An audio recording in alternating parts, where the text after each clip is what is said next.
प्रस्ताव की चर्चा में शरीक होने के लिए और राष्ट्रपति जी का धन्यवाद करने के लिए कुछ बातें प्रस्तुत करूंगा।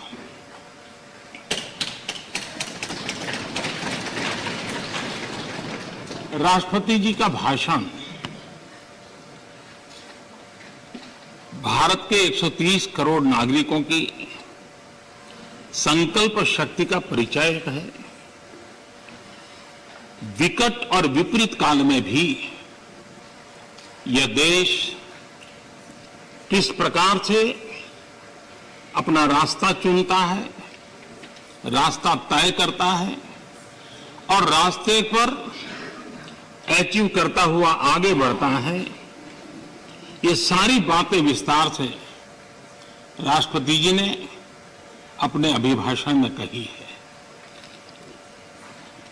उनका एक एक शब्द देशवासियों में एक नया विश्वास पैदा करने वाला है और हर किसी के दिल में देश के लिए कुछ करने की प्रेरणा जगाने वाला है। और इसलिए हम उनका जितना आभार व्यक्त करें उतना कम है। इस सदन में भी 15 घंटे से ज्यादा चर्चा हुई है। रात को 12-12 बजे तक हमारे सभी माननीय सांसदों ने इस चेतना को जगाए रखा है, चर्चा को जीवंत बनाया है, अधिक शार्पन किया है। इस चर्चा में भाग लेने वाले सभी माननीय सदस्यों का मैं हृदय से आभार व्यक्त करता हूं। मैं विशेष रूप से हमारी महिला सांसदों का आभार व्यक्त करना चाहता हूं, क्योंकि इस चर्चा में उनकी भागीदारी भी ज्यादा थी, विचारों की धार भी थी, रिसर्च करके बातें रखने का उनका प्रयास था और अपने आप को इस प्रकार से तैयार करके कि उन्होंने इस सदन को समृद्ध किया है, चर्चा को समृद्ध किया है। और इसलिए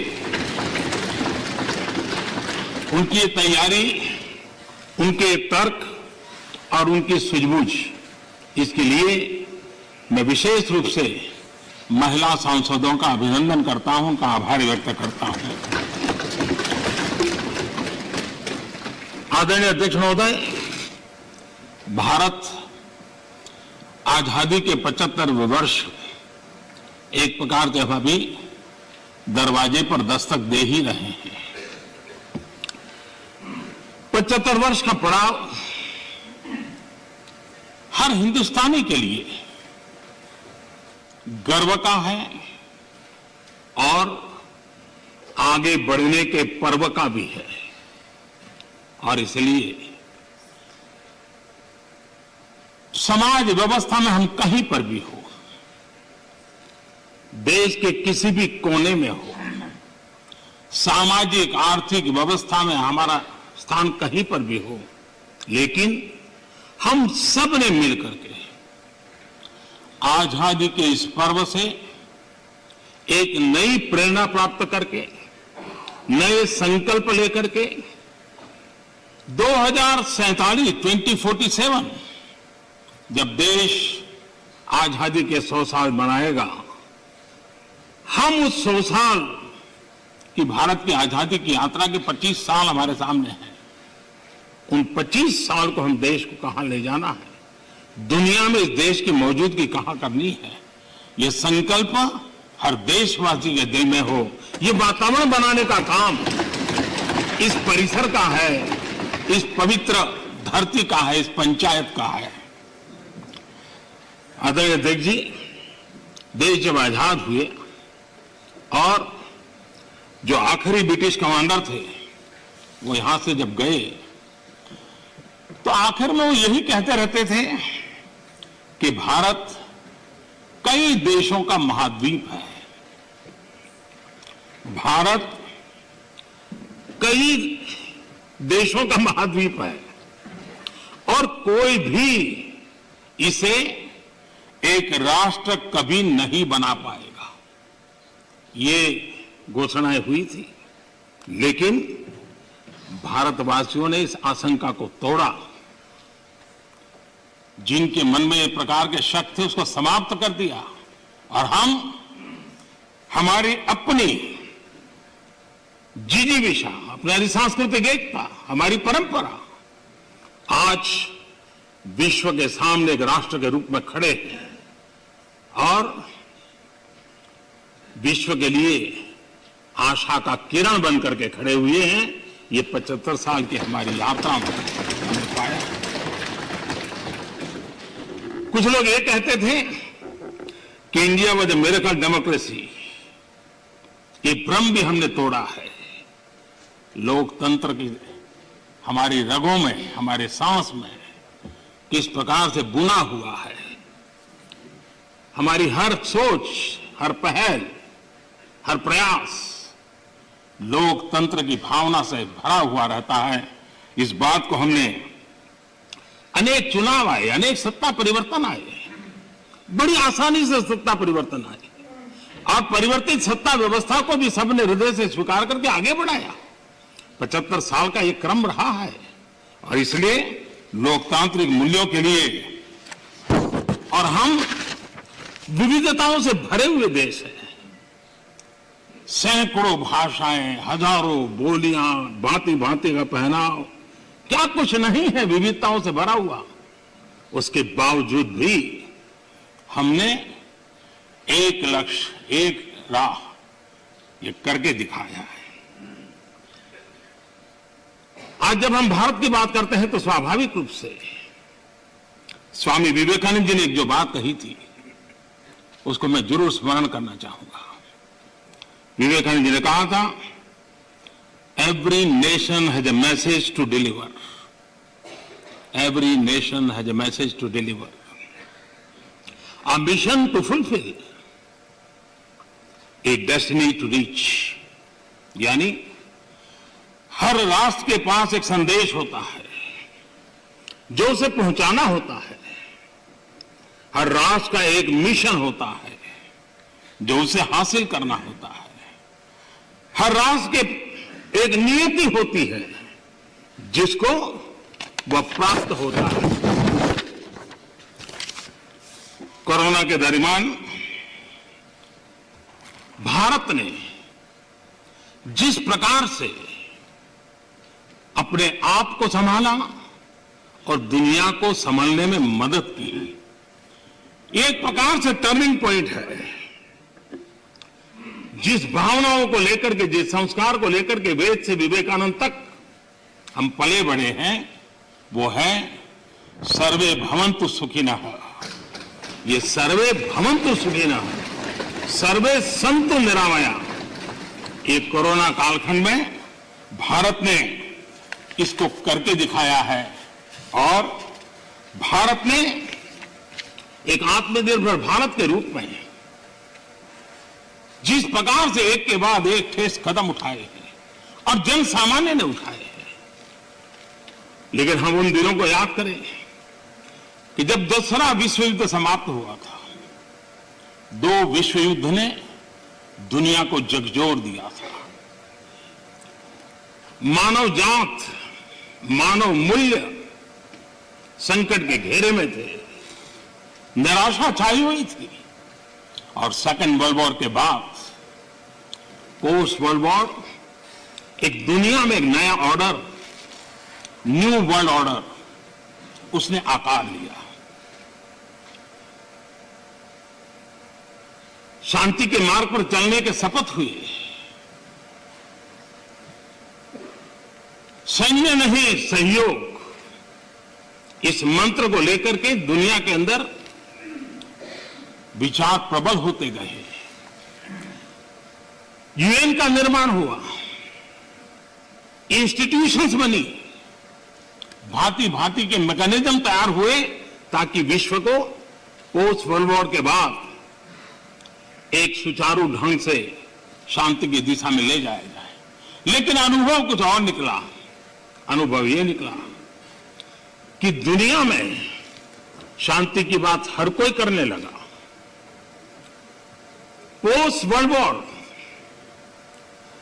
शांति की बातों के बीच भी हर कोई जिसकी ताकत थी अपनी सैन्य शक्ति बढ़ाने लगा। वर्ल्ड वॉर के पहले दुनिया के पास जो सैन्य शक्ति थी, यूएन के बाद वो सैन्य शक्ति अनेक गुना बढ़ गई। छोटे मोटे देश भी सैन्य शक्ति की स्पर्धा में आने लग गए। शांति की चर्चा बहुत हुई, लेकिन हकीकत इस बात विश्व को स्वीकार करना होगा कि सैन्य शक्ति की तरफ बड़ी बड़ी ताकतें और पुरजोश चल पड़ी। जितने इनोवेशन हुए, रिसर्च हुए, वो इसी कालखंड में हुए सैन्य शक्ति के लिए। पोस्ट कोरोना भी एक नया वर्ल्ड ऑर्डर नजर आ रहा है। पोस्ट कोरोना के बाद दुनिया में एक नया संबंधों का वातावरण शेप लेगा। हमें तय करना है कि हम वर्ल्ड वॉर के बाद एक मुख्य दर्शक के रूप में बदलती हुई दुनिया को देखते रहे और अपने आप को कहीं एडजस्ट हो सकते तो करने की कोशिश की। हमारे लिए वो कालखंड भी वैसा ही था। लेकिन आज पोस्ट कोरोना जो नया वर्ल्ड ऑर्डर तैयार होगा, और होना ही है, किस रूप का होगा, कैसा होगा, कौन उसको इनिशिएट करेगा, वो तो वक्त बताएगा। लेकिन दुनिया ने जिस प्रकार से संकट को झेला है, दुनिया इस पर सोचने के लिए मजबूर हुई है और होना है। ऐसी स्थिति में भारत विश्व से कट करके नहीं रह सकता। भारत एक कोने में गुजारा नहीं कर सकता है। हमें भी एक मजबूत प्लेयर के रूप में उभरना होगा। लेकिन सिर्फ जनसंख्या के आधार पर हम दुनिया में अपनी मजबूती का दावा नहीं कर पाएंगे। वो एक ताकत है, लेकिन इतनी ताकत मात्र से नहीं चलता है। नए वर्ल्ड ऑर्डर में भारत को अपनी जगह बनाने के लिए भारत को सशक्त होना पड़ेगा, समर्थ होना पड़ेगा, और उसका रास्ता है आत्मनिर्भर भारत। आज फार्मेसी में हम आत्मनिर्भर हैं, हम दुनिया के कल्याण के काम आते हैं। भारत जितना आत्मनिर्भर बनेगा और जिसकी रगों में सर्वे सुखिनः भवन्तु का मंत्र जड़ा हुआ है, वो जितना सामर्थ्यवान होगा, मानव जात के कल्याण के लिए, विश्व के कल्याण के लिए एक बहुत बड़ी भूमिका अदा कर सकेगा। और इसलिए हमारे लिए आवश्यक है कि हम आत्मनिर्भर भारत इस विचार को बल दें और ये हम मान के चलें। ये किसी शासन व्यवस्था का विचार नहीं है, ये किसी राजनेता का विचार नहीं है। आज हिंदुस्तान के हर कोने में vocal for local, vocal for local सुनाई दे रहा है और लोग हाथ लगाते देखते हैं लोकल। ये आत्मगौरव का भाव आत्मनिर्भर भारत के लिए बहुत काम आ रहा है। और मुझे विश्वास है कि हम सबकी सोच, हमारी नीतियां, हमारे निर्णय भारत को आत्मनिर्भर बनाने के लिए जो भी आवश्यक बदलाव हो, उस बदलाव की ओर होने चाहिए। ये मेरा मत है। इस चर्चा के अंदर करीब करीब सभी माननीय सदस्यों ने कोरोना की चर्चा की है। हमारे लिए संतोष का विषय है, गर्व का विषय है कि कोरोना के कारण कितनी बड़ी मुसीबत आएगी। ये जो दुनिया में अनुमान लगाए गए थे, बहुत बड़े बड़े एक्सपर्ट ने अनुमान लगाए थे। भारत में भी एक भय का वातावरण पैदा करने के लिए भरसक प्रयास भी हुए थे और एक अननोन एनिमी था, तो विश्वास से कोई कुछ नहीं कह सकता था, विश्वास से कुछ कोई कर भी नहीं सकता था। एक ऐसे अननोन एनिमी के खिलाफ लड़ना था और इतना बड़ा देश, इतना थिकली पॉपुलेटेड देश, इतनी कम व्यवस्थाओं वाला देश, दुनिया को शक होना बड़ा स्वाभाविक भी था, क्योंकि विश्व के बड़े बड़े देश कोरोना के सामने घुटने टेक चुके थे। तब भारत कैसे टिक पाएगा? अब भारत एक बार हालत खराब हो गई तो विश्व को कोई नहीं बचा पाएगा, ये समीकरण भी लोग लगा रहे थे। ऐसे में ये 130 करोड़ देशवासियों की डिसिप्लिन, उनका समर्पण, इसने आज हमें बचा के रखा है। क्रेडिट गोज टू 130 करोड़ हिंदुस्तानी, और इसका गौरवगान हमें करना चाहिए। भारत की पहचान बनाने के लिए यह भी एक अवसर है। हम अपने आप को कोसते रह करके कहें दुनिया हमें स्वीकार करे, ये कभी संभव नहीं होता है। हम घर में बैठकर अपनी कमियों के साथ जूझेंगे, कमियों को ठीक करने का प्रयास करेंगे, लेकिन विश्वास के साथ विश्व के सामने जाने का तजुर्बा भी रखेंगे, तब जाकर के दुनिया हमें स्वीकार करे। अगर आप अपने बच्चों को घर में नहीं स्वीकार करते और चाहोगे मोहल्ले में बच्चा स्वीकार करे, कोई स्वीकार करे, कोई स्वीकार नहीं करता है। दुनिया का नियम है, और इसलिए हमें इस बात को करना चाहिए। श्रीमान मनीष तिवारी जी ने एक बात कही, उन्होंने कहा भाई भगवान की कृपा है तो कोरोना में हम बच गए।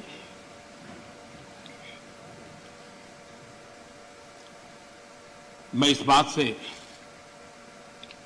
जरूर कुछ कहना चाहूंगा। ये भगवान की ही कृपा है जिसके कारण दुनिया इतनी बड़ी हिल गई, हम बच गए। भगवान की क्योंकि वो डॉक्टर्स, वो नर्स भगवान का रूप बन के आए थे। क्योंकि वो डॉक्टर, वो नर्स अपने छोटे छोटे बच्चों को शाम को घर लौटूंगा कह करके जाते थे।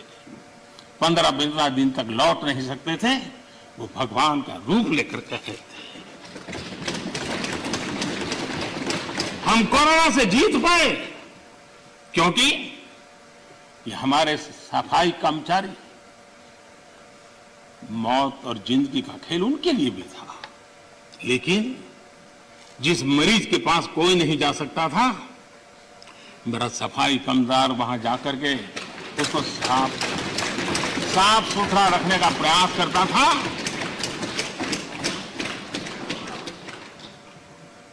भगवान का रूप ये सफाई कामदार के रूप में आया था। कोई एम्बुलेंस चलाने वाला ड्राइवर पढ़ा लिखा नहीं था, उसे पता था मैं जिसको लेके जा रहा हूं कोरोना पॉजिटिव है।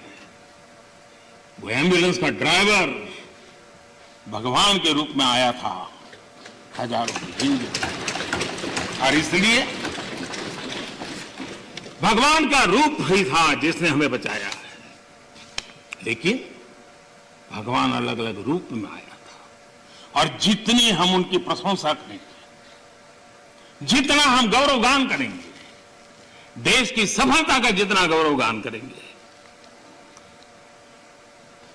हमारे भीतर भी एक नई ताकत पैदा होगी। कई कारणों से जिन लोगों के भीतर निराशा फैल चुकी है, उनको भी मैं कहता हूं कि कुछ पल के लिए 130 करोड़ देशवासियों के इस पराक्रम को याद कीजिए, आपके अंदर भी ऊर्जा आ जाएगा।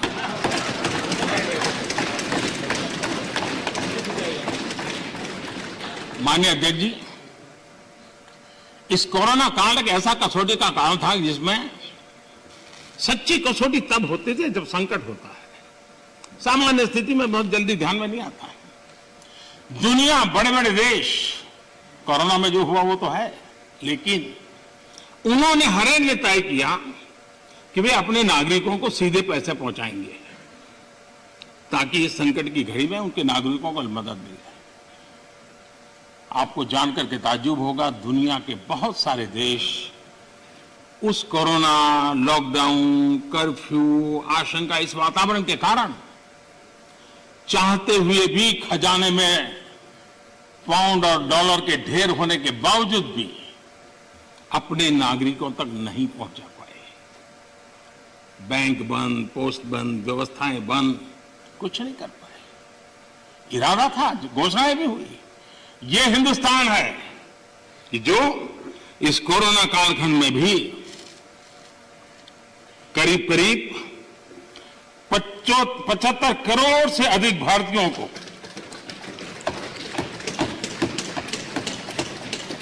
राशन पहुंचा सकता है, 8 महीने तक राशन पहुंचा सकता है।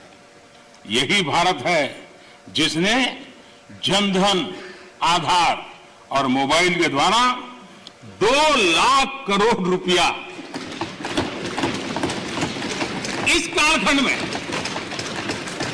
लोगों तक पहुंचा दिया। और दुर्भाग्य देखिए, जो आधार, जो मोबाइल, ये जनधन अकाउंट इतना गरीब से काम आया, लेकिन कभी कभी सोचते हैं कि आधार को रोकने के लिए कौन लोग कोर्ट में गए थे, कौन लोग सुप्रीम कोर्ट के दरवाजे खटखटा रहे थे। मैं कभी कभी हैरान हूं, और आज मैं इस बात को बार बार बोलूंगा, अध्यक्ष जी मुझे क्षमा करना।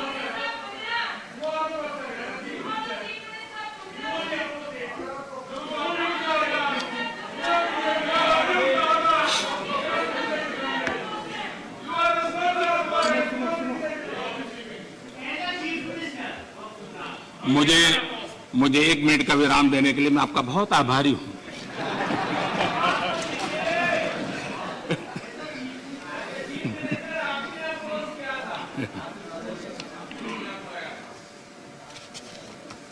इस हसन में कभी कभी अज्ञान भी बड़ी मुसीबत पैदा करता है। माननीय अध्यक्ष जी, ठेले वाले, रेहड़ी पटरी वाले लोग इस कोरोना कालखंड में उनको धन मिले, उनके पैसे मिले, ये उनके लिए किया गया और हम कर पाए। आदरणीय अध्यक्ष जी, हमारी अर्थव्यवस्था इस कालखंड में भी हमने रिफॉर्म का सिलसिला जारी रखा और हम इस इरादे से चले कि भारत जैसे अर्थव्यवस्था को उभारने के लिए, बाहर लाने के लिए हमने कुछ महत्वपूर्ण कदम उठाने पड़ेंगे। और आपने देखा होगा, डे 1 से अनेक विधि से रिफॉर्म के कदम हमने उठाए और इसका परिणाम है आज ट्रैक्टर हो, गाड़ियां हो, उसका रिकॉर्ड सेल हो रहा है। आज जीएसटी का कलेक्शन एवर हाईएस्ट हुआ है।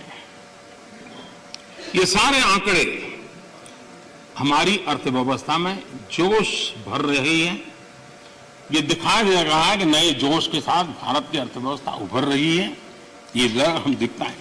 और दुनिया के जो लोग हैं, उन्होंने ये अनुमान भी लगाया है कि करीब करीब 2 डिजिट वाला ग्रोथ अवश्य होगा। 2 डिजिटल ग्रोथ की संभावनाएं सभी पंडितों ने कही है और मुझे विश्वास है कि इसके कारण, इस संकट के काल से भी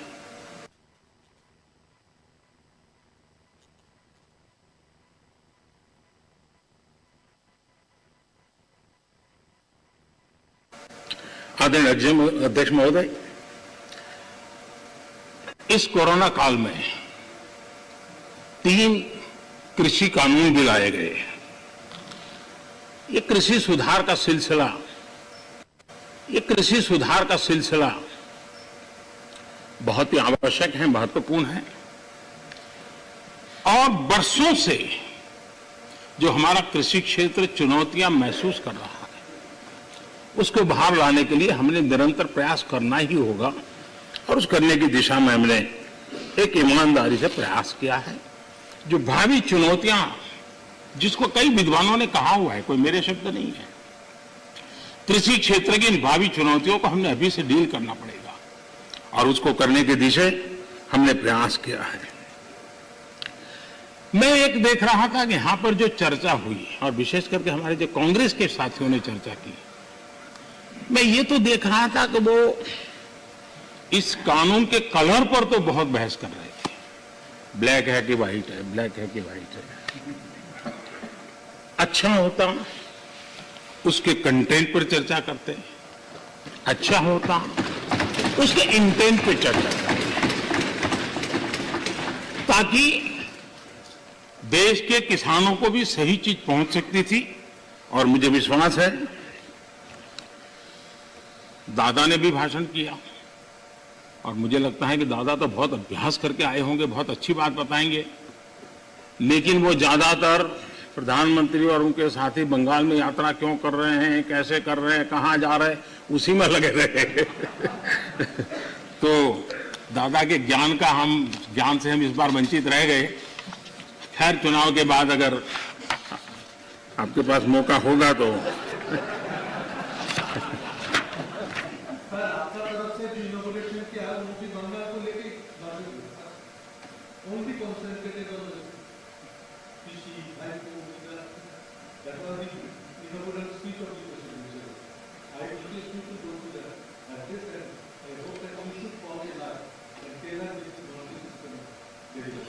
ये कितना महत्वपूर्ण प्रदेश है, इसीलिए हम कर रहे हैं। हाँ, आप लोगों ने इसको इतना पीछे छोड़ दिया, हम तो इसको प्रमुखता देना चाहते हैं।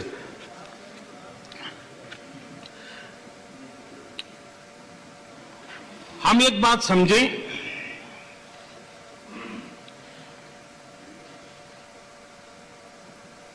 जहां तक आंदोलन का सवाल है, दिल्ली के बाहर हमारे जो किसान भाई बहन बैठे हैं, जो भी गलत धारणाएं बनाई गई, जो अफवाहें फैला गई, उसके शिकार हुए हैं।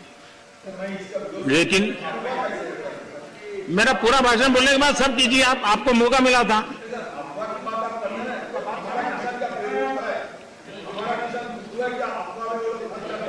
आप तो ऐसे शब्द उनके लिए बोल सकते हैं, हम नहीं बोल सकते, हम नहीं बोल सकते हैं।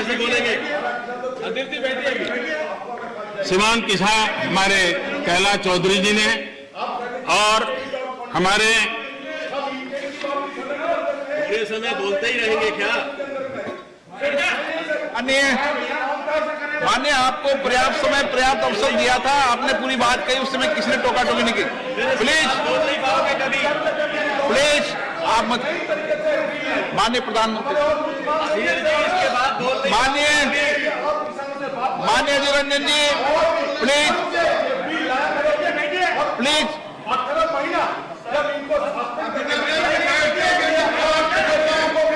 माननीय Adhir Ranjan ji, please please please please please please please.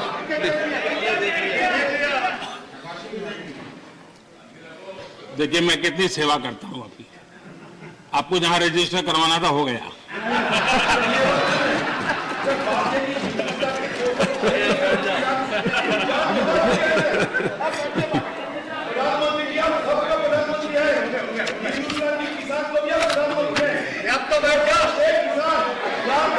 माननीय अध्यक्ष जी,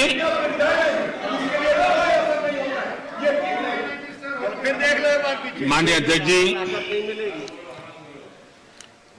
आंदोलन कर रहे सभी किसान साथियों की भावनाओं का ये सदन भी और ये सरकार भी आदर करती हैं, आदर करती रहेगी। और इसीलिए सरकार के वरिष्ठ मंत्री, जब ये आंदोलन पंजाब में था तब भी और बाद में भी, लगातार उनसे वार्ता कर रहे हैं, किसानों के प्रति सम्मान भाव के साथ कर रहे हैं, आदर भाव के साथ कर रहे हैं। और इसलिए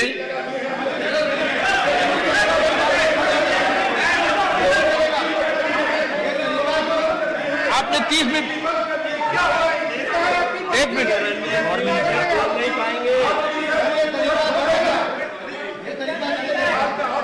आपका कोई रिकॉर्ड में, जरा बैठिए।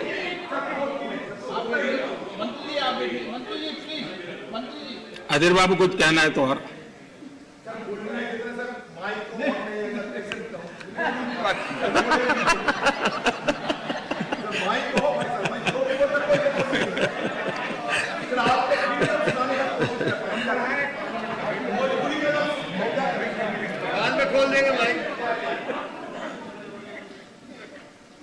माननीय अध्यक्ष जी,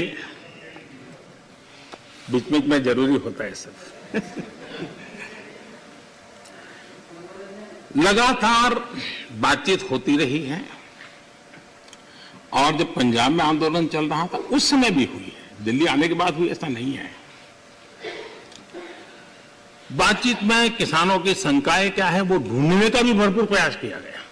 उनसे लगातार कहा गया कि भाई अपन एक एक मुद्दे पर चर्चा करें। और नरेंद्र सिंह जी तोमर ने इस विषय में विस्तार से बताया भी है राज्यसभा में, तो क्लोज बाय क्लोज चर्चा करने के लिए भी तो कहा। और हम मानते हैं कि अगर इसमें कोई कमी हो और सचमुच में किसान का नुकसान करते, उसमें बदल करने में क्या जाता है जी। ये देश देशवासियों के लिए है, अगर कोई निर्णय करते हैं तो किसानों के लिए है। लेकिन हम इंतजार करते हैं, अभी भी हम इंतजार करते हैं कि वो अगर कोई चीज स्पेसिफिक बताते हैं और अगर वो कन्विंसिंग है तो हमें कोई संकोच नहीं है। और इसलिए हम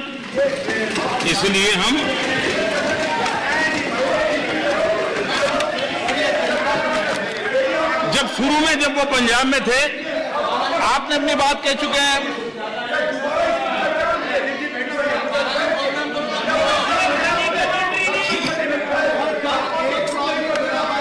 एक मिनट बोल दिया ना, नहीं ऐसा ठीक नहीं है। आपको पर्याप्त समय पर्याप्त अवसर मैंने दिया था, किसी ने टोका टोकी नहीं की थी। नहीं माननीय सुरेश जी, प्लीज बैठिए, प्लीज। नो, ये तरीका नहीं है, नहीं, नो।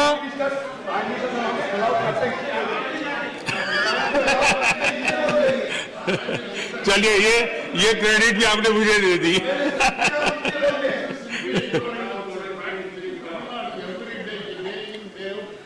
मिस्टर बालू, प्लीज प्लीज।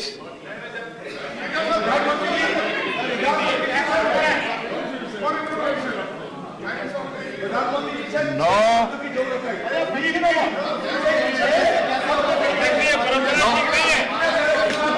प्लीज आप बैठिए। आपको किसने कहा?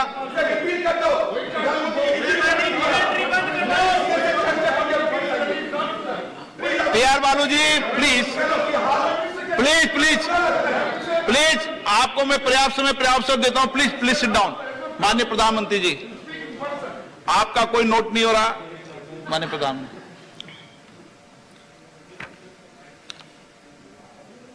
ये ऑर्डिनेंस के द्वारा ये तीनों कानून लागू किए गए थे, बाद में पार्लियामेंट में भी पारित हुए। कानून लागू होने के बाद न देश में कोई मंडी बंद हुई है, कानून लागू होने के बाद न कहीं एमएसपी बंद हुआ है।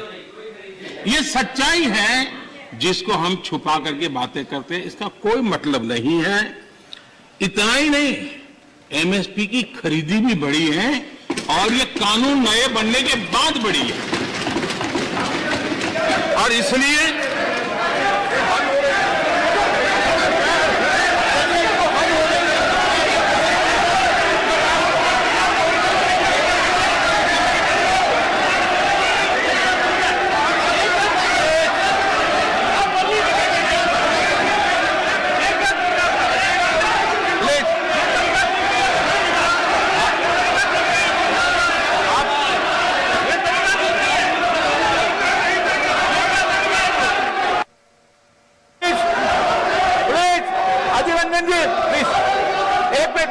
बैठिए बैठिए बैठिए, आसन पे बैठिए।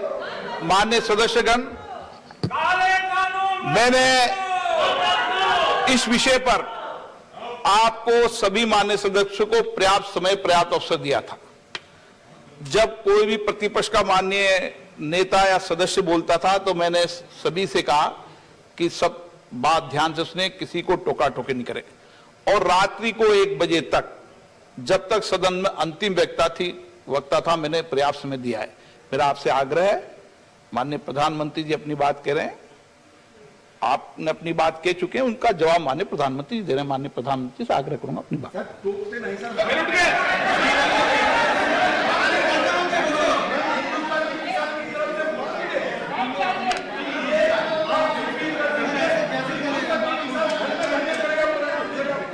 प्रधानमंत्री,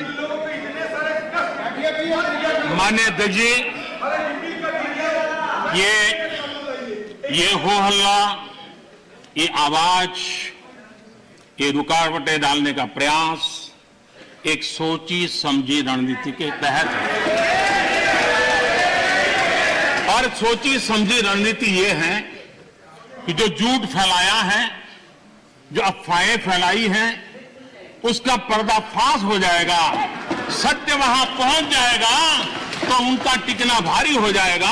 और इसलिए हो हल्ला करते रहो, जैसा बाहर करते रहो वैसा अंदर भी करते रहो, यही खेल चलता रहा है। लेकिन इससे कभी भी आप लोगों का विश्वास नहीं जीत पाओगे, मान के चलो। माननीय अध्यक्ष जी, ऑर्डिनेंस के बाद और पार्लियामेंट में कानून बनने के बाद किसी भी किसान से मैं पूछना चाहता हूं कि पहले जो हक उनके पास थे, जो व्यवस्थाएं उनके पास थी, उसमें से कुछ भी इस नए कानून ने छीन लिया है क्या? इसकी चर्चा, उसका जवाब कोई देता नहीं है। सब कुछ वैसा का वैसा वो है पुराना। क्या हुआ है? एक अतिरिक्त विकल्प व्यवस्था मिली है, वो भी क्या कंपलसरी है? किसी कानून का विरोध तो तब मायना रखता है कि जब वो कंपलसरी हो। ये तो ऑप्शनल है। आपको मर्जी पड़े यहां जाना है जाइए, आपको मर्जी पड़े वहां नहीं जाना है वहां जाइए, जहां ज्यादा फायदा हो वहां किसान चला जाए, ये व्यवस्था की गई है। और इसलिए प्लीज अधीर रंजन जी, अब ज्यादा हो रहा है। अधीर रंजन जी प्लीज, अब ज्यादा हो रहा है, अब ज्यादा हो रहा है। मैं आपका रिस्पेक्ट करने वाला इंसान हूं और मैंने पहले कह दिया, आपने जितना किया, जहां रजिस्टर होना हो गया। और बंगाल में भी टीएमसी से ज्यादा पब्लिसिटी आपको मिल जाएगी। बाबा क्यों इतना है? हाँ दादा देखो, मैं बता दिया, चिंता मत करो, मैंने बता दिया।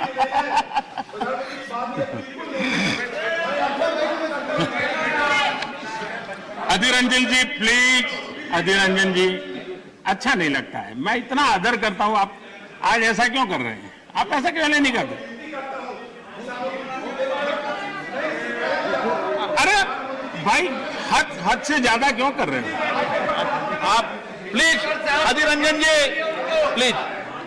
माननीय सदस्य दादा प्लीज। ये नए कानून अध्यक्ष जी किसी भी के लिए बंधन करता नहीं है। ऐसे कानून है, उनके लिए ऑप्शन है, और जहां ऑप्शन है वहां विरोध के लिए कोई कारण ही नहीं बनता।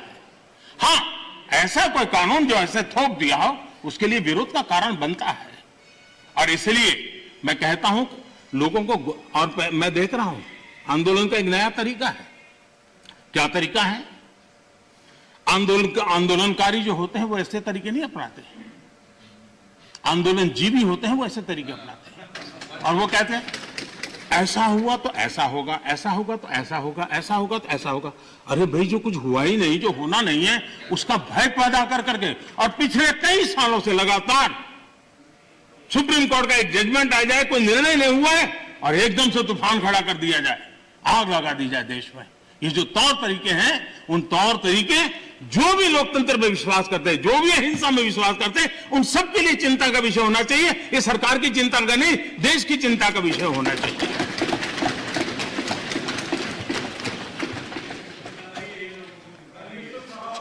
इस प्लीज बाद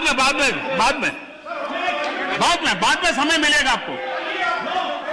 नो, माननीय अध्यक्ष जी, माननीय अध्यक्ष जी प्लीज, ये तरीका ठीक। माननीय अध्यक्ष जी, अब समझ,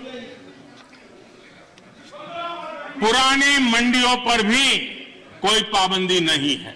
इतना ही नहीं, इस बजट में इन मंडियों को आधुनिक बनाने के लिए, उनके इंफ्रास्ट्रक्चर को सुधारने के लिए और बजट की व्यवस्था की गई है। और उस बजट के माध्यम से माननीय अध्यक्ष जी, ये जो हमारे निर्णय हैं वो सर्वजन हिताय, सर्वजन सुखाय की भावना के साथ लिए गए। माननीय अध्यक्ष जी, ऐसा क्या करते हैं? आप सीनियर व्यक्ति हैं, प्लीज प्लीज बैठिए। माननीय अध्यक्ष जी, इस सदन के साथी भली भांति इस बात को समझते हैं, लेकिन कांग्रेस और कुछ दलों ने बड़े जोर शोर से बातें अपनी कही, लेकिन जिन बातों को लेकर के उनको कहना चाहिए कि भाई ये नहीं, ये अपेक्षा ये होती है कि उन्होंने इतना स्टडी करके आना है। इतना ही नहीं, जो लोग ये कहते हैं, हाँ, मैं हैरान हूं, पहली बार एक नया तर्क आया इस सदन में कि भाई हमने मांगा नहीं था तो दिया क्यों? हमने मांगा नहीं तो दिया क्यों? पहली बात है कि लेना न लेना आपकी मर्जी है, किसी ने किसी के गले मड़ा नहीं है, ऑप्शनल है, एक व्यवस्था है और देश बहुत बड़ा है। हिंदुस्तान के कुछ कोनों में इसका लाभ होगा, हो सकता है किसी एक आध कोने में न भी हो, लेकिन ये कंपलसरी नहीं है और इसलिए मांगा और दिए का मतलब नहीं होता है। लेकिन मैं फिर भी कहना चाहता हूं, इस देश में माननीय अध्यक्ष जी, दहेज का कानून, दहेज के खिलाफ कानून बने, ये इस देश में कभी किसी ने मांग नहीं की थी, फिर भी देश की प्रगति के लिए कानून बना था। माननीय अध्यक्ष जी, ट्रिपल तलाक, इसके खिलाफ कानून बने, ये किसी ने मांग नहीं की थी, लेकिन प्रगतिशील समाज के लिए आवश्यक है, इसलिए कानून हमने बनाया है। हमारे यहां बाल विवाह पर रोक, किसी ने मांग नहीं की थी कानून बनाओ, फिर भी कानून बने थे, क्योंकि प्रगतिशील समाज के लिए आवश्यक होता है। शादी की उम्र बढ़ाने के निर्णय किसी ने मांग नहीं की थी, लेकिन प्रगतिशील विचार के साथ वो निर्णय बदलने पड़ते हैं। बेटियों को संपत्ति में अधिकार किसी ने मांग नहीं की थी, लेकिन एक प्रगतिशील समाज के लिए आवश्यक होता है, तब जाकर के कानून बनाया जाता है। शिक्षा को अधिकार देने की बात किसी ने मांग नहीं की थी, लेकिन समाज के लिए आवश्यक होता है, बदलाव के लिए आवश्यक होता है, तो कानून बनते हैं।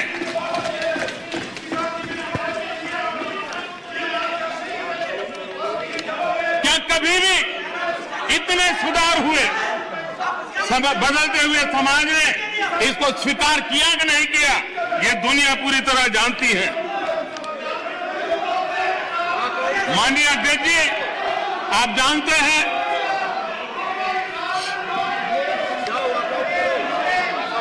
उन्होंने पर्याप्त समय, पर्याप्त अवसर दिया है बोलने का, ये तरीका ठीक नहीं है आपका। ठीक,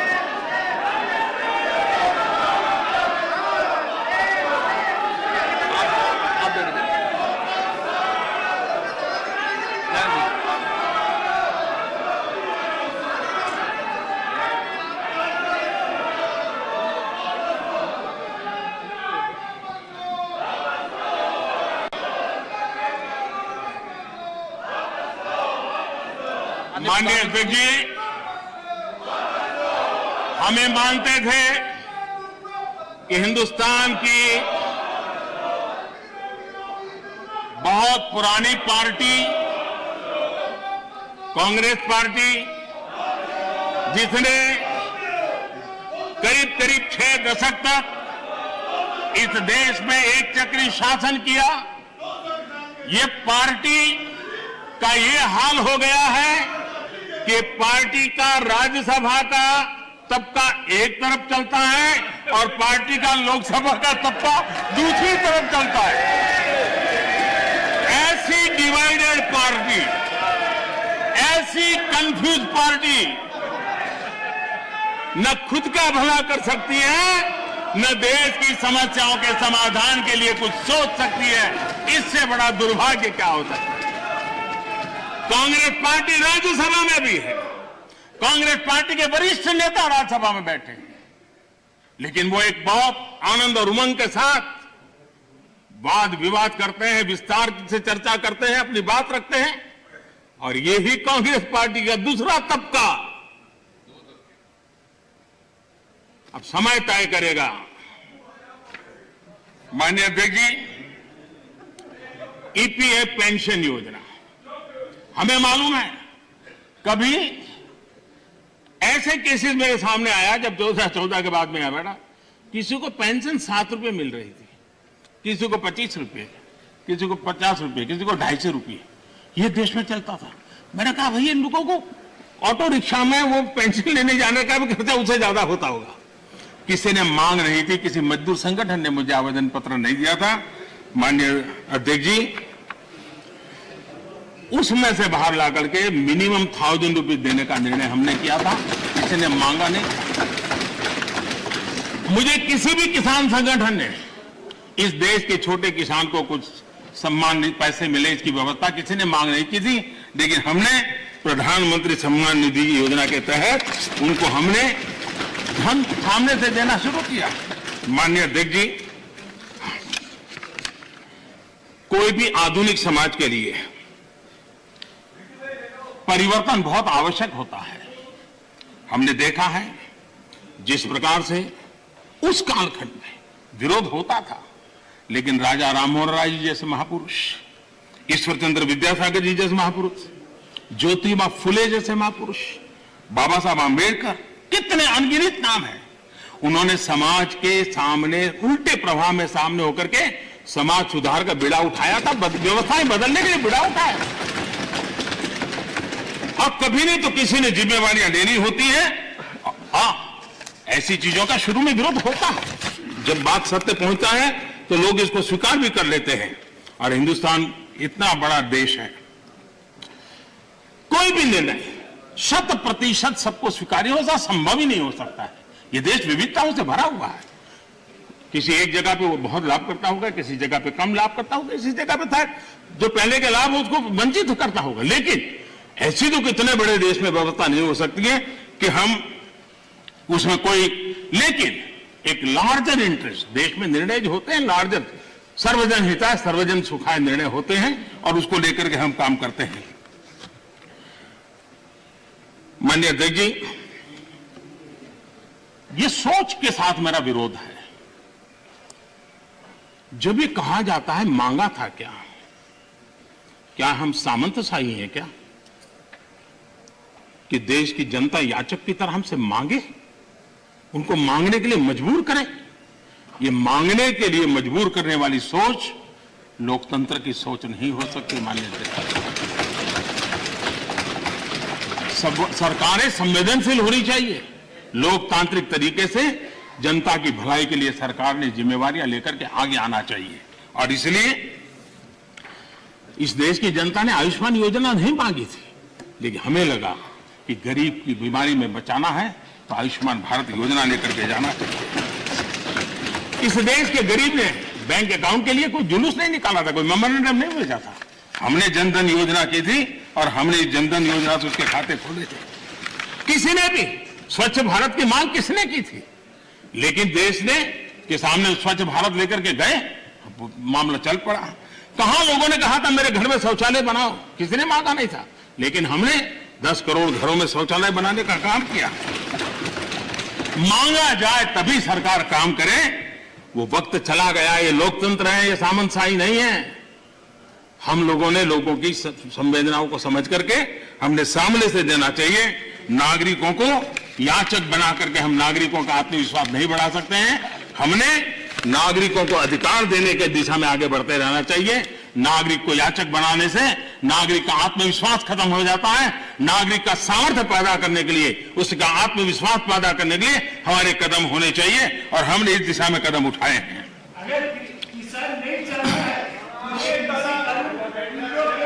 सरकार, एक मिनट दादा, अरे सुनो दादा, अरे दादा वही मैं कह रहा हूं, दादा मैं वही कह रहा हूं, जो नहीं चाहता है वो उसका उपयोग ना करें, उसके पास पुरानी व्यवस्था है। यही आप बुद्धिमान लोगों को इतना ही छोटा मुझे समझाना है कि उसको नहीं चाहिए तो पुरानी व्यवस्था है, पुरानी व्यवस्था चली नहीं गई है। माननीय अध्यक्ष जी, एक बात हम जानते हैं, हम सब इस बातों से बड़ी, जो ठहरा हुआ पानी होता है वो बीमारी पैदा करता है। बहता हुआ पानी है जो जीवन को भर देता है, उमंग से भर देता है।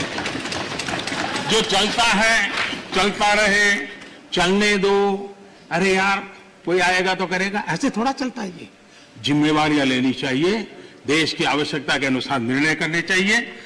स्टेटस को, देश को तबाह करने में यह भी एक मानसिकता ने बहुत बड़ा रोल किया है। दुनिया बदल रही है, कब तक हम स्टेटस को ऐसे ही करते रहेंगे तो मैं समझता हूं कि स्थितियां बदलने वाली नहीं है। और इसलिए देश की युवा पीढ़ी ज्यादा इंतजार नहीं कर सकती है। लेकिन आज मैं घटना सुनाना चाहता हूं और जरूर उससे हमें ध्यान में आए कि स्टेटस को के कारण होता क्या है। ये करीब 40-50 साल पुरानी घटना का किस्सा है। मैंने कभी किसी से सुना था इसलिए उसकी तारीख वारीख में इधर उधर हो सकता है, लेकिन जो मैंने सुना था, जो मेरी स्मृति में है, वो मैं बता रहा हूं। 60 के दशक में तमिलनाडु में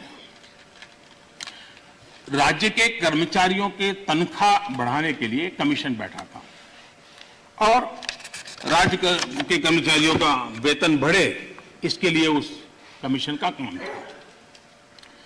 उस कमेटी के चेयरमैन के पास एक लिफाफा आया, टॉप सीक्रेट लिखा हुआ था। उन्होंने देखा तो उसके अंदर एक अर्जी थी और उसने लिखा था कि मैं बहुत साल से सिस्टम में काम कर रहा हूं, ईमानदारी से काम कर रहा हूं, लेकिन मेरी तनख्वाह बढ़ नहीं रही है, मेरी तनख्वाह बढ़ाई जाए। ये उसने चिट्ठी लिखी थी। तो चेयरमैन ने जिसने चिट्ठी लिखी उसको लिखा, भाई तुम हो कौन, क्या है पद, क्या है वगैरह। तो उसने फिर जवाब लिखा दूसरा कि मैं सरकार में जो मुख्य सचिव का कार्यालय है वहां सीसीए के पद पर बैठा हूं, मेरे पास सीसीए के पद पर मैं काम कर रहा हूं। तो इनको कहा, भाई ये सीसीए क्या होता है, कुछ पता तो है नहीं, ये सीसीए कौन होता है। तो उन्होंने दोबारा चिट्ठी लिखी, भाई हमने तो पूरे उसमें सीसीए शब्द हमने कहीं देखा नहीं, पढ़ा नहीं, ये है क्या, हमें बताओ। तो उसने कहा, साहब मैं बंधा हुआ हूं कि 1975 के बाद ही इसके विषय में मैं जिक्र कर सकता हूं, अभी नहीं कर सकता हूं। तो फिर चेयरमैन ने इनको लिखा कि फिर ऐसा करो भाई, 75 के बाद जो भी कमीशन बैठे वहां जाना, मेरा सर क्यों खा रहे हो। तो उसको लगा ये तो मामला बिगड़ गया। तो उसको लगा तो कहना ठीक है साहब, मैं बता देता हूं मैं कौन हूं। तो उसने उनको चिट्ठी लिख के बताया कि साहब मैं जो हूं वो सीसीए के पद पर कई वर्षों से काम कर रहा हूं और मुख्य सचिव के कार्यभार। तो बोले सीसीए का मतलब होता है Churchill cigar assistant, Churchill cigar assistant, ये सीसीए का पद है जिस पर मैं काम करता हूं। तो है क्या, तो 1940 में जब चर्चिल ब्रिटेन के प्रधानमंत्री बने थे तो त्रिची सागर हमारे यहां से सिगार जाती थी उनके लिए, और इस सीसीए जो था उसका काम था वो सिगार उनको सही पहुंची कि नहीं पहुंची इसकी चिंता करना, और इसके लिए पद बनाया गया था। वो सिगार की सप्लाई होती थी। 1945 में वो चुनाव हार गए, लेकिन फिर भी वो पद बना रहा और सप्लाई भी जारी रही। देश आजाद हो गया। देश आजाद होने के बाद इसके बाद भी माननीय अध्यक्ष जी ये पद कंटिन्यू था। चर्चिल को सिगरेट पहुंचाने की जिम्मेवारी वाला एक पद मुख्य सचिव के कार्यालय में चल रहा था, और उसने अपने लिए कुछ तनख्वाह मिले, कुछ प्रमोशन मिले, इसके लिए उसने चिट्ठी लिखी थी। अब देखिए ऐसा स्टेटस को अगर हम बदलाव नहीं करेंगे, व्यवस्थाओं को देखेंगे नहीं, तो ये उससे बड़ा क्या उदाहरण हो सकता है। मैं जब मुख्यमंत्री बना तो एक रिपोर्ट आती थी कि आज कोई बलून नहीं आया और कोई पर्चे नहीं फेंके गए। ये सेकंड वर्ल्ड वॉर के समय शायद शुरू हुआ होगा, अभी भी वो चलता था। यानी ऐसी चीजें हमारी व्यवस्था में घुसी हुई हैं। हमें लगता है कि हम रिबन काटेंगे, दिया जलाएंगे, फोटो निकल जाएगी, हमारा काम हो गया। देश ऐसे नहीं चलता है। हमने जिम्मेवारी के साथ देश में बदलाव के लिए हर प्रकार की कोशिश करनी चाहिए। गलतियां हो सकती है, लेकिन इरादा अगर नेक हो तो परिणाम अच्छे मिलते भी हैं। हो सकता है एक आध में हमें ना कुछ मिले। आप देखिए हमारे देश में एक समय था कि किसी को अपना सर्टिफाई कराना है तो कॉर्पोरेटर, काउंसिलर उसके घर के बाहर सुबह क्यों लग जाती थी, और जब तक वो थप्पा ना मारे, और मजा है कि वो तो नहीं मारता था, एक लड़का बाहर बैठता था वो सिक्का मार देता था और देते। अब चल रहा था, मैंने कहा इसकी क्या मतलब है, हम भरोसा करें देश के नागरिक पर। मैंने आकर के वो अटेस्ट करने वाली सारी प्रथा को खत्म कर दिया, देश के लोगों को लाभ हुआ। हमने बदलाव के लिए काम करना चाहिए, सुधारों के लिए काम करना चाहिए। अब हमारे यहाँ इंटरव्यू होते थे, मैं अभी भी हैरान हूं जी। एक व्यक्ति एक दरवाजे से अंदर आता है, 3 लोगों की पैनल बैठी है, उसका मुंह देखने, नाम भी पूरा पूछते नहीं, 30 सेकंड में निकल जाता है हजारों, और वो इंटरव्यू कॉल होता है और फिर ऑर्डर दिए जाते हैं। हमने कहा भाई क्या मतलब है, उसका जो एजुकेशन क्वालिफिकेशन है उसके सारे इकट्ठा करो, मेरिट के आधार पर कंप्यूटर को पूछो, वो जवाब दे देगा। ये तीसरे और चौथे श्रेणी के लोगों के लिए इंटरव्यू का क्या जमाल बना हुआ है, और लोग कहते थे भाई सिफारिश के बिना नौकरी नहीं मिलेगा। हमने खत्म कर दिया।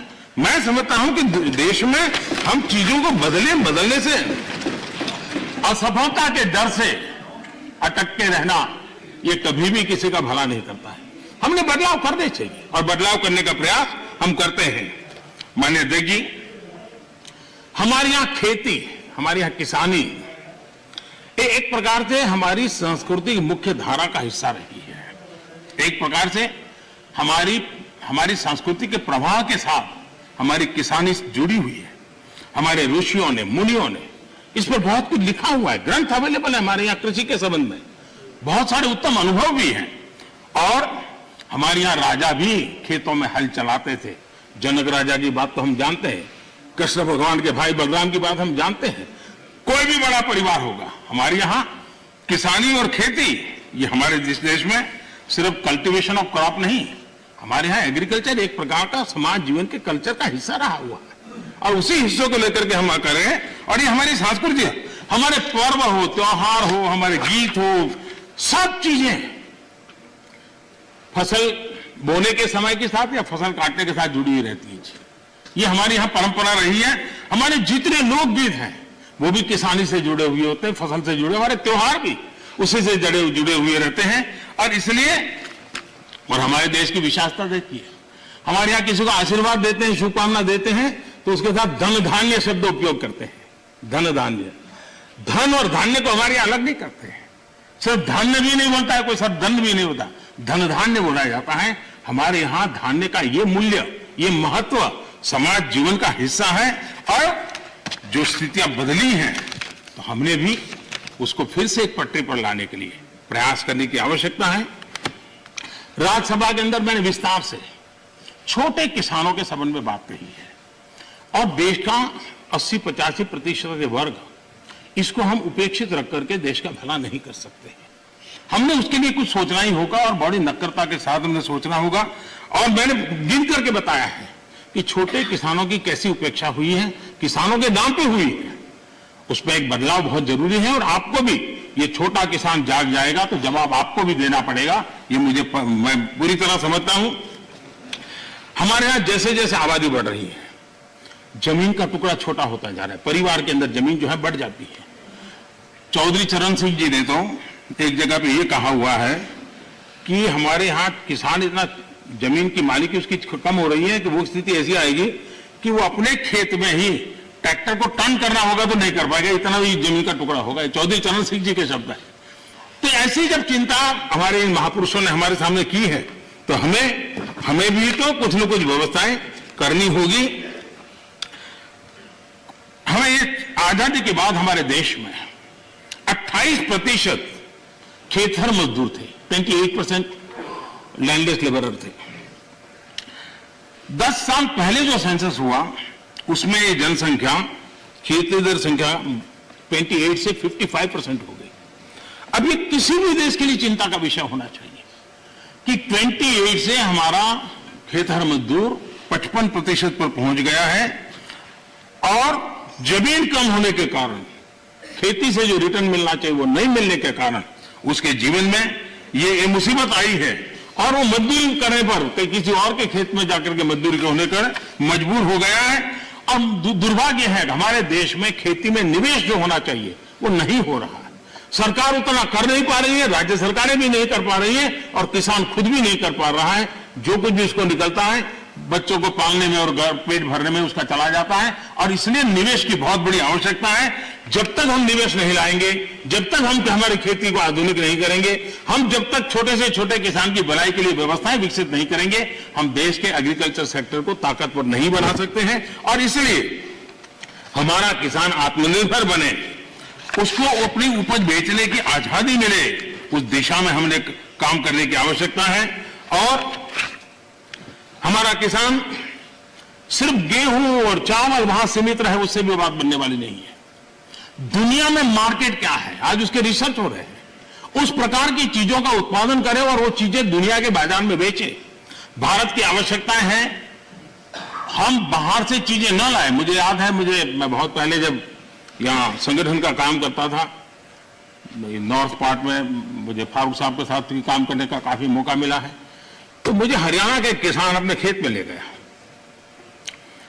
उसने बड़ा आग्रह कहा तो मैं चला गया। छोटी सी जगह थी उसकी, 1-1.5-2 बीघा से जमीन होगी, लेकिन बड़ा प्रगति। तो उसने वो बड़े पीछे पड़ा, आइए आइए। मैंने कहा है क्या बात?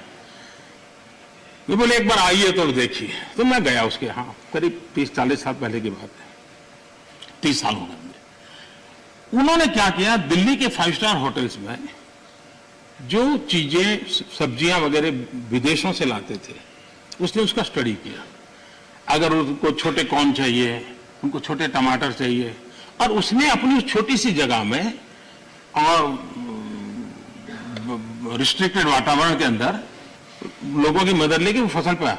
और मजा है कि दिल्ली 5 स्टार के होटलों में उसका माल जाना शुरू हो गया। हमारे देश में थोड़ा सा बदलाव करें हम। अब हमने कभी सोचा है स्ट्रॉबेरी हम बाय एंड लार्ज मानते हैं कि वो ये ठंडे प्रदेशों का है। मैं देख रहा हूं कि कच्छ के रेगिस्तान में स्ट्रॉबेरी हो रही है। मैं देख रहा हूं कि मध्य प्रदेश के अंदर, उत्तर प्रदेश के अंदर, वहां स्ट्रॉबेरी हो रही है। बुंदेलखंड में जहां पानी की दिक्कत है। इसका मतलब ये हुआ हमारे यहां संभावनाएं हैं। हमारे किसान को गाइड करके हम नई नई चीजों पे ले जाएंगे।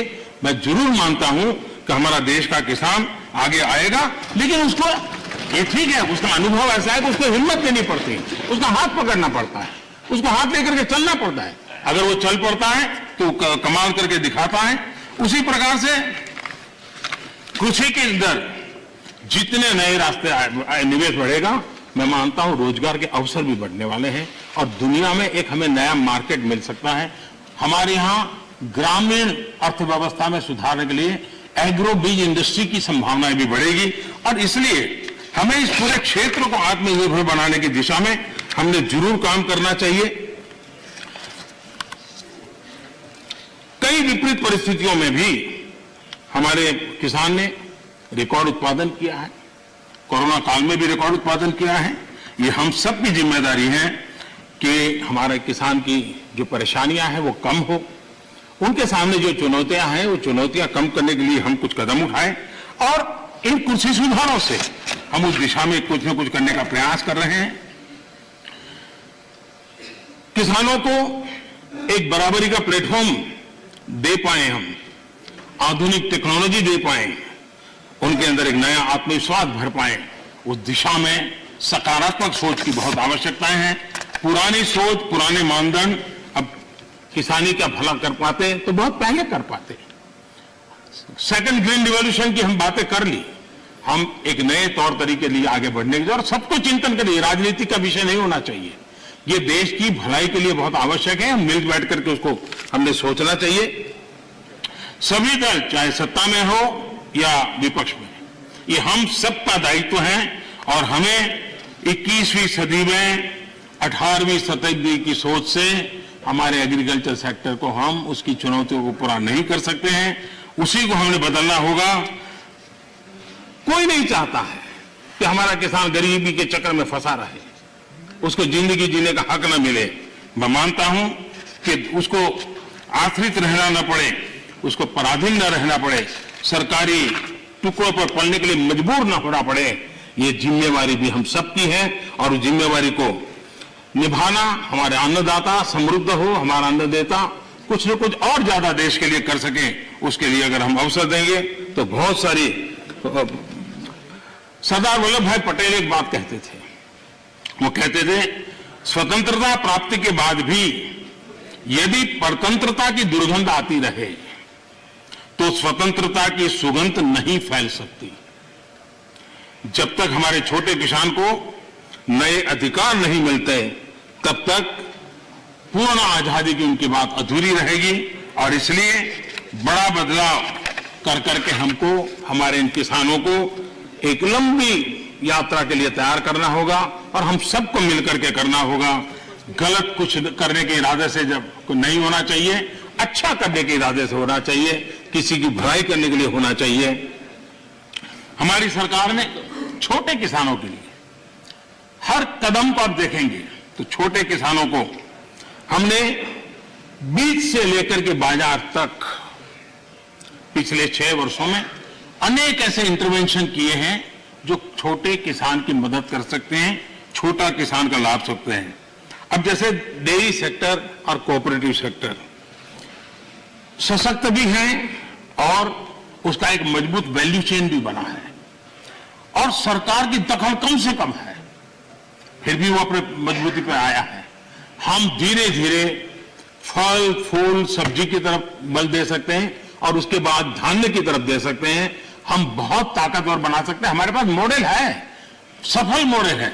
उन सफल मॉडल का हमने प्रयोग करना चाहिए। हमने उनको वैकल्पिक बाजार देना चाहिए।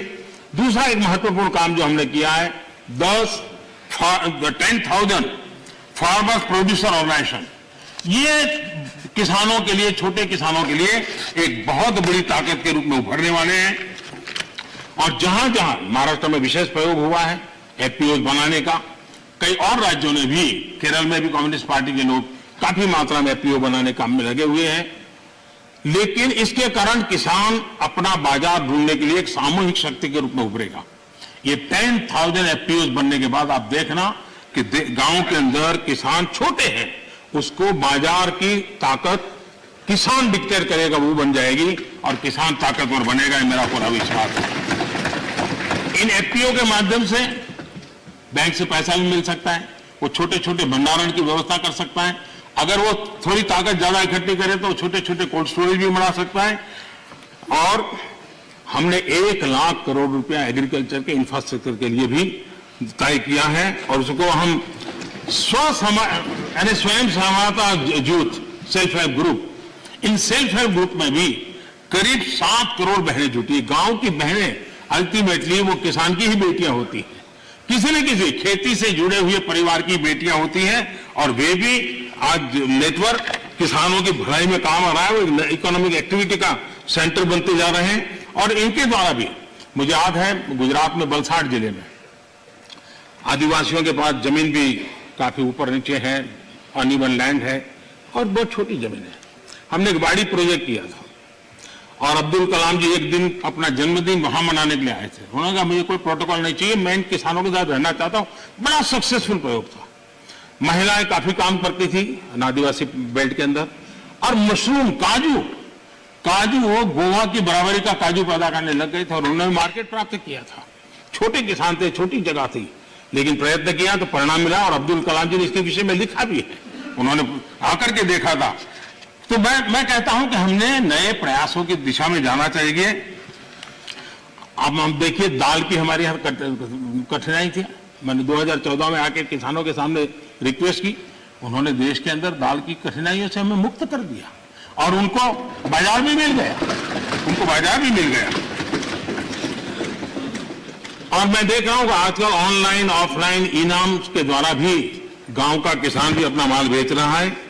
हमने किसान रेल का एक प्रयोग किया इस कोरोना कालखंड का उपयोग करते हुए, और ये किसान रेल और किसान उड़ान ये भी अपने आप में बड़े बाजारों तक छोटे किसानों पहुंचाने का एक बहुत बड़ा मदद मिली है। एक प्रकार से ये ट्रेन जो है चलता फिरता कोल्ड स्टोरेज है, और मैं सदन के सदस्यों से जरूर कहना चाहूंगा कि ये किसान रेल कहने को तो सामान ढोने वाली व्यवस्था है, लेकिन उसने दूर सुदूर गांव के छोटे किसान को किसी और राज्य के बाजार, दूसरे बाजार के साथ जोड़ दिया। अब देखिए, नासिक से किसान मुजफ्फरनगर के व्यापारी से जुड़ा और क्या भेजा, उसकी ताकत बड़ी नहीं थी। 30 किलो अनार, 30 केजी अनार, ये उसने वहां से ये किसान रेल से भेजा और खर्चा कितना हुआ, 124 रुपीज। उसको बड़ा बाजार मिल गया। ये 30 किलो इतनी छोटी चीज है कि शायद कोई कुरियर वाला भी नहीं ले जाता, लेकिन ये व्यवस्था थी तो यहां का किसान वहां तक जाकर के अपना माल बेच पाया है। उसी प्रकार से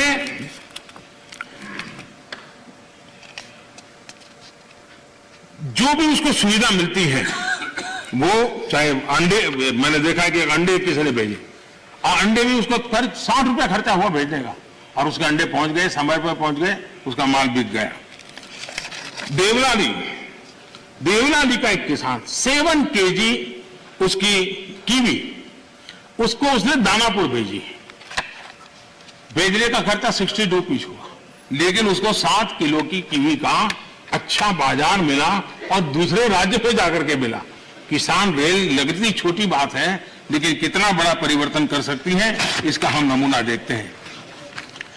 माननीय अध्यक्ष जी, चौधरी चरण सिंह जी ने एक किताब लिखी है, भारत की अर्थनीति।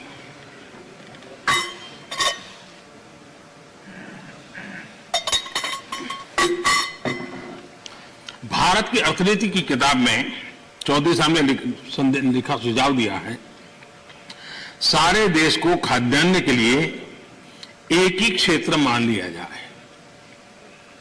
दूसरे शब्दों में, देश के एक भाग से दूसरे भाग में लाने जाने के पर कोई प्रतिबंध न हो। ये चौधरी चरण सिंह जी की किताब का कोट है। कृषि सुधारों, किसान रेल, मंडियों को इलेक्ट्रॉनिक प्लेटफॉर्म, ई-नाम, ये सारी चीजें हमारे देश के किसानों और से छोटे किसानों को एक बहुत बड़ा अवसर देने के प्रयास के भागरूप हो रहा है। माननीय अध्यक्ष जी, जो लोग इतनी बातें करते हैं, सरकार इतने सालों तक चलाई है, मैं नहीं मानता उनको किसानों की दिक्कत का पता नहीं था या उनको समझ नहीं थी। पता भी था, समझ भी थी, और उनको मैं उन्हीं की बात आज याद कराना चाहता हूं। ये मौजूद नहीं है, मैं जानता हूं, लेकिन देश के लिए समझना बहुत जरूरी है। मैं एक कोट पढ़ता हूं। The state took initiative to amend their state APMC Act in the year 2005 itself, providing for direct marketing, contract farming, setting up of a private market, consumer farmer markets, e-trading, and notified the rules in 2007 to implement the amended provision. In fact, 24 private markets have already come up in the state. ये किसने कहा था? ये APMC act बदल लिया है। इस बात को कौन गर्व से कह रहा था? 24 ऐसे बाजार बन चुके हैं, इसका गौरव कौन कर रहा था? डॉक्टर मनमोहन सिंह जी की सरकार के कृषि मंत्री श्रीमान शरद पवार जी गर्व की बात कर रहे हैं। ये उनका कोर्ट में कह रहा हूं। अब आज एकदम से उल्टी बात कर रहे हैं, और इसलिए शक होता है कि आखिरकार आप किसानों को भ्रमित करने के लिए रास्ता क्यों चुना है?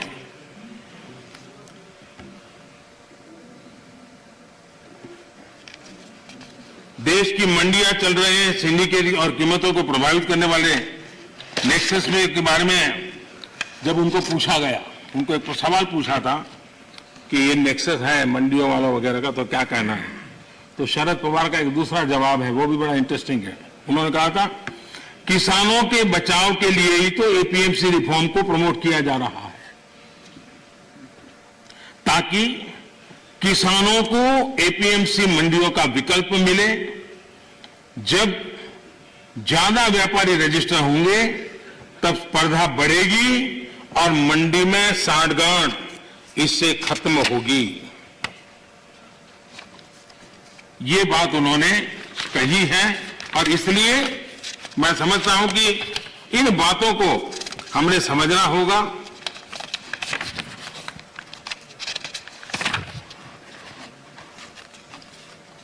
जहां इनकी सरकारें हैं अलग अलग, जो सामने बैठे हुए मित्रों की, उन्होंने भी कम अधिक मात्रा में इस कृषि क्षेत्र में रिफॉर्म करने का प्रयास किया भी है। और हम तो वो हैं जिन्होंने 1500 कानून खत्म किए थे। हम प्रोग्रेसिव पॉलिटिक्स में विश्वास करते हैं, हम रिग्रेसिव पॉलिटिक्स में जाना नहीं चाहते हैं। और इसलिए, और भोजपुरी में तो कहावत है, कुछ लोग ऐसे हैं, भोजपुरी में कहावत है, ना खेलब ना खेल देव, खेल में बिगाड़ब। न खेलूंगा, न खेलने दूंगा, मैं खेल को बिगाड़ के रखूंगा।